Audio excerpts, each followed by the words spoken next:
জীবনের একটা সময় ছিল মনে হতো 25 থেকে 30 বছর হলেই সব কিছু সেট হয়ে যাবে। ভালো ইনকাম থাকবে, নিজের বাড়ি থাকবে, একটা সুন্দর জীবন হবে।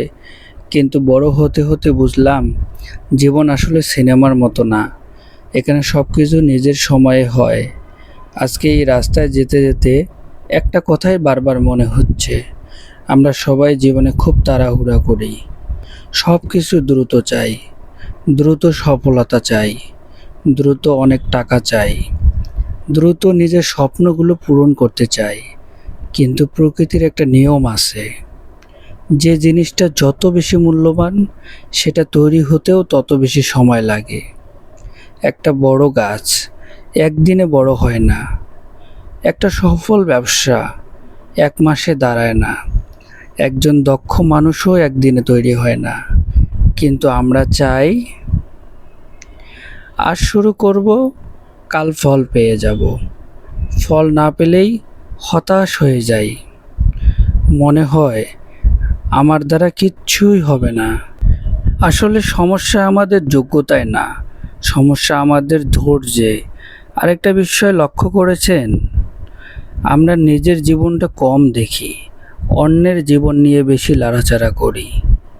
কেউ নতুন বাইক কিনেছে, কেউ গাড়ি কিনেছে, কেউ বিদেশে ঘুরছে, কেউ বা নতুন বাড়ি বানাচ্ছে।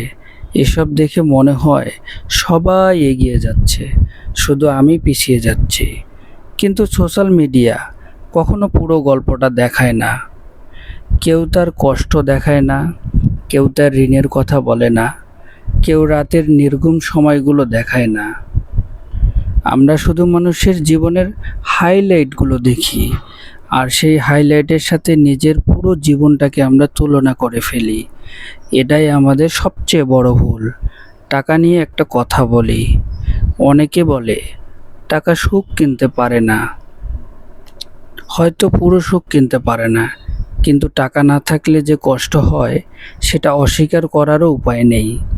পরিবারের দায়িত্ব, বাবা মায়ের চিকিৎসা, নিজের স্বপ্ন, সব কিছুর জন্যই টাকা প্রয়োজন। তাই টাকার পেছনে দৌড়ানো ভুল না, ভুল হলো টাকার জন্য নিজের সততা আর মনুষ্যত্বকে হারিয়ে ফেলা। আর একটা জিনিস বড় হওয়ার পরে বুঝলাম, বন্ধু কমে যাওয়াটা স্বাভাবিক। আগে যাদের ছাড়া একটা দিনও চলতো না, এখন হয়তো মাসের পর মাস কথা হয় না। এতে কারো দোষ নেই। জীবন সবাইকে ব্যস্ত করে দেয়। তখন বুঝতে পারি অনেক পরিচিত মানুষের চেয়ে একজন সত্যিকারের মানুষ অনেক বেশি মূল্যবান।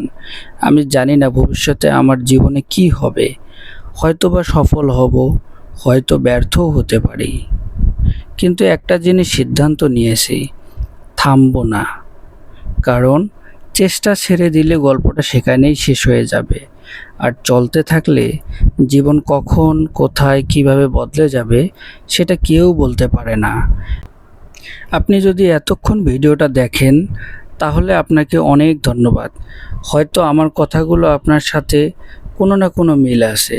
যদি সত্যিই থাকে তাহলে একটা কথা মনে রাখবেন, নিজের সময়কে বিশ্বাস করুন, নিজের পরিশ্রমকে বিশ্বাস করুন, আর কখনো নিজের জীবনকে অন্য কারো জীবনের সাথে তুলনা করবেন না। কারণ গল্পটা আপনার, শুধু আপনারই। ভালো থাকবেন, নিরাপদে বাইক চালাবেন। আবার দেখা হবে নতুন কোনো ভিডিও নিয়ে। সে পর্যন্ত সুস্থ থাকুন, ভালো থাকুন এবং ভিডিওগুলো বেশি বেশি শেয়ার করবেন, যাতে অন্য মানুষরাও ভিডিওগুলো আমার দেখতে পারে। এবং পেজটা অবশ্যই ফলো দেবেন। অনেকে ভিডিও দেখেন কিন্তু পেজটা ফলো করেন না।